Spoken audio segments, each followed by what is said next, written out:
E se eu te dissesse que o arrependimento que você acredita sentir pode ser uma mentira, uma ilusão construída pela sua mente para se proteger de uma verdade muito mais dolorosa?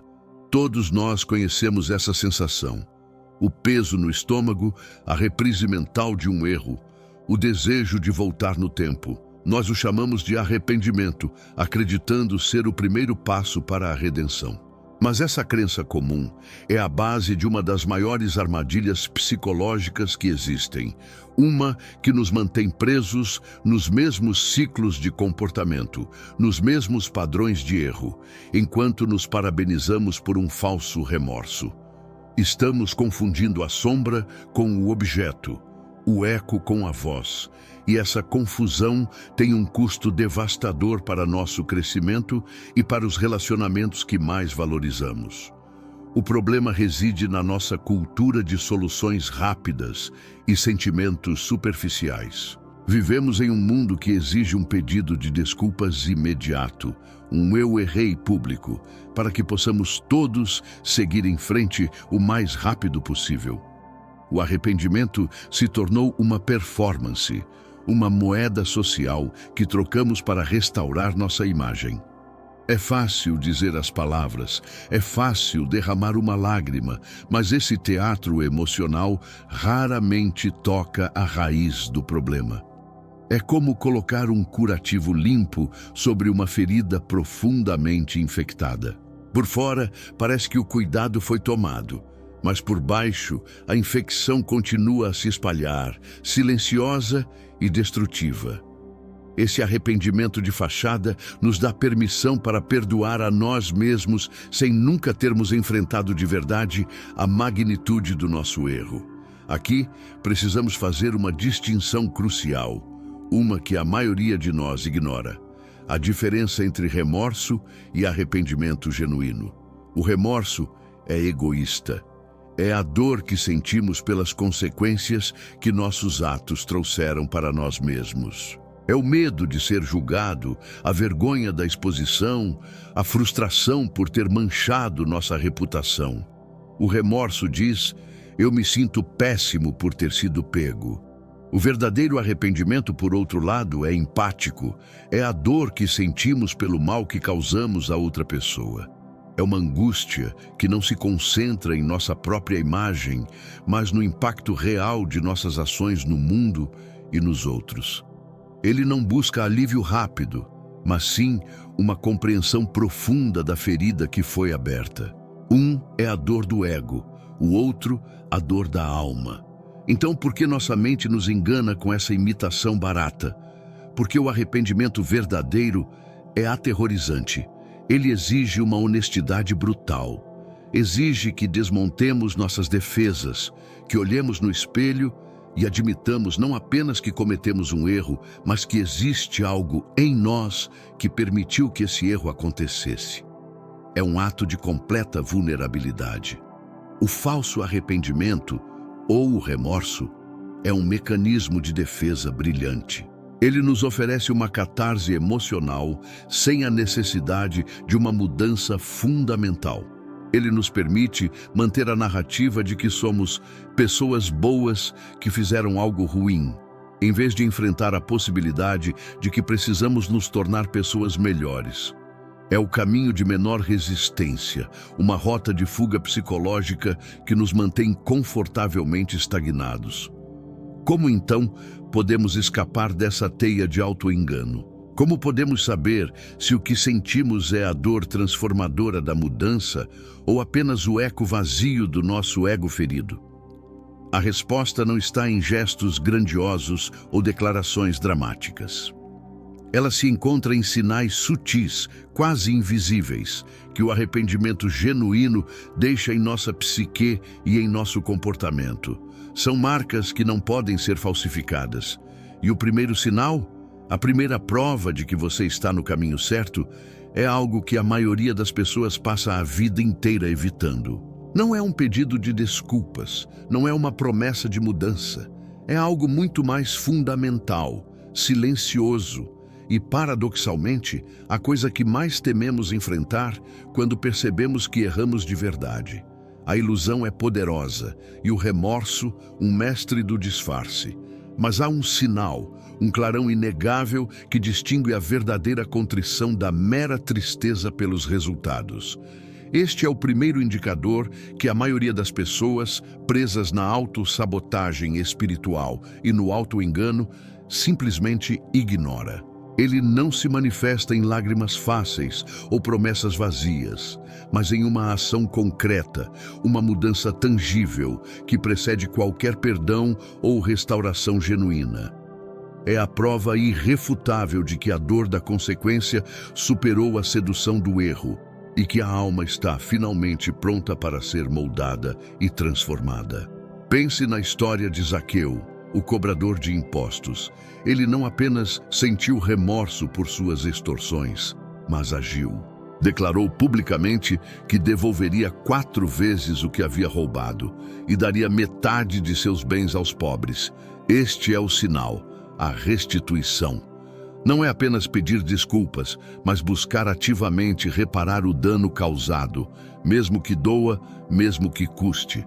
É a demonstração prática de que o erro não é apenas lamentado, mas repudiado em suas raízes.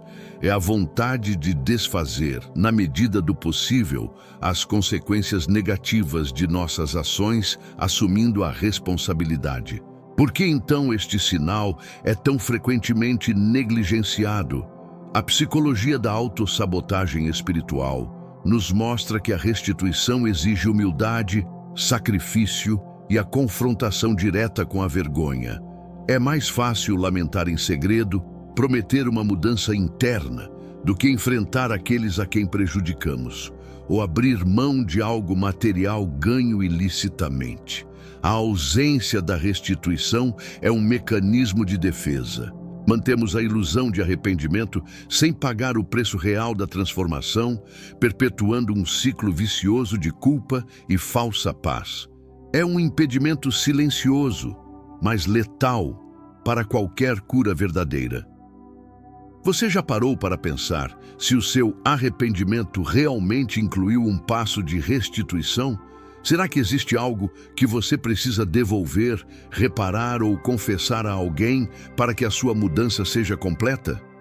Esta é a pergunta que muitos evitam, pois a resposta exige ação, não apenas emoção.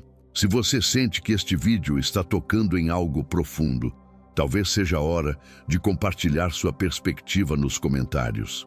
Qual a sua maior dificuldade em praticar a restituição? Sua experiência pode ajudar outros. Deixe seu comentário e vamos construir uma comunidade de transformação real. A restituição não é um ato isolado, mas o primeiro pilar de um arrependimento genuíno.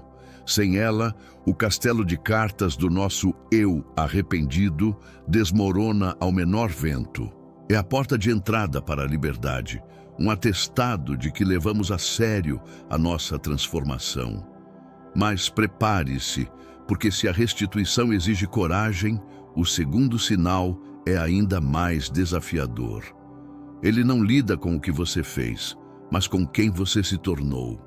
É uma prova que poucos estão dispostos a enfrentar e que irá desmascarar o arrependimento mais superficial de uma vez por todas. Se o primeiro sinal de arrependimento genuíno era a dolorosa confrontação com a verdade sobre si mesmo, o segundo é ainda mais brutalmente honesto, e é precisamente aqui que a vasta maioria das pessoas tropeça e falha.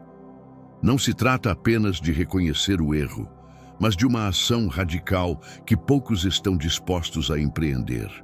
É o divisor de águas que separa o remorso superficial de uma verdadeira transformação.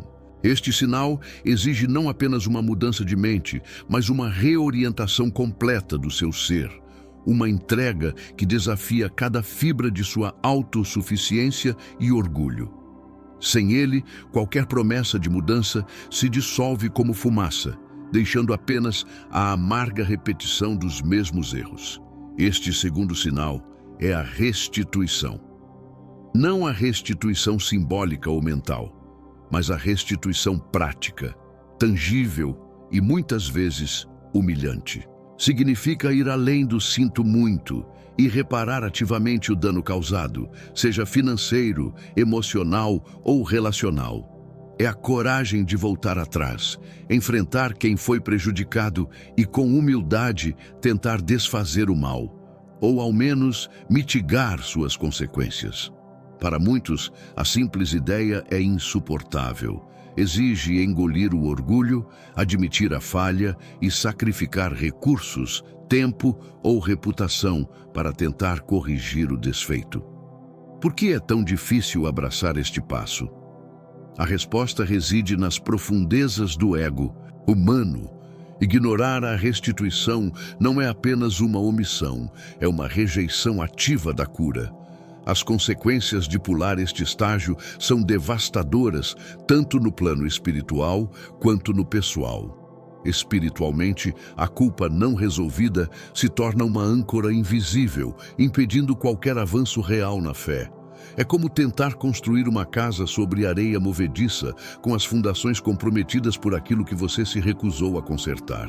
Pessoalmente, a falta de restituição corrói a paz interior, perpetua ciclos de autossabotagem e destrói a capacidade de construir relacionamentos autênticos e duradouros. A sombra do erro não reparado paira sobre todas as suas interações, criando barreiras invisíveis e um senso persistente de dívida não paga. A maioria falha aqui porque a restituição exige vulnerabilidade extrema e uma humildade que o ego recusa. É mais fácil permanecer na zona de conforto do arrependimento privado, onde ninguém precisa saber da sua falha, do que enfrentar a vergonha e o desconforto de admitir abertamente o erro e tentar consertá-lo. As desculpas são infinitas. Já passou muito tempo. Não vai fazer diferença. A pessoa não merece. Mas a verdade é que essas são apenas fachadas para o medo de ser julgado, rejeitado ou ter que pagar um preço. Este é o ponto onde a maioria se retrai, escolhendo a ilusão de um arrependimento fácil em vez da dolorosa, mas libertadora, realidade da reparação. Se você está encontrando valor, por favor, deixe um like e compartilhe sua perspectiva nos comentários. Sua interação ajuda a levar esta mensagem a mais pessoas. O custo da negação é imenso, uma vida marcada por um peso invisível, relacionamentos fragmentados e uma fé estagnada. A recusa em restituir é a recusa em verdadeiramente se libertar. É a escolha de carregar o fardo do passado em vez de deixá-lo para trás. Mas para aqueles poucos corajosos que abraçam a restituição, a recompensa é uma paz que transcende o entendimento, uma clareza de consciência e a capacidade de reconstruir. Este é o portal para o terceiro e mais transformador sinal. Um passo que promete uma libertação completa e radical, mas que exige uma entrega ainda mais profunda, uma rendição total que muitos consideram impossível. Prepare-se, pois o que vem a seguir não é para os fracos de coração, mas para aqueles que anseiam por uma liberdade sem precedentes. E então, chegamos ao epicentro da transformação. O terceiro e último sinal não é um sentimento que flutua em sua mente, nem uma confissão sussurrada no escuro.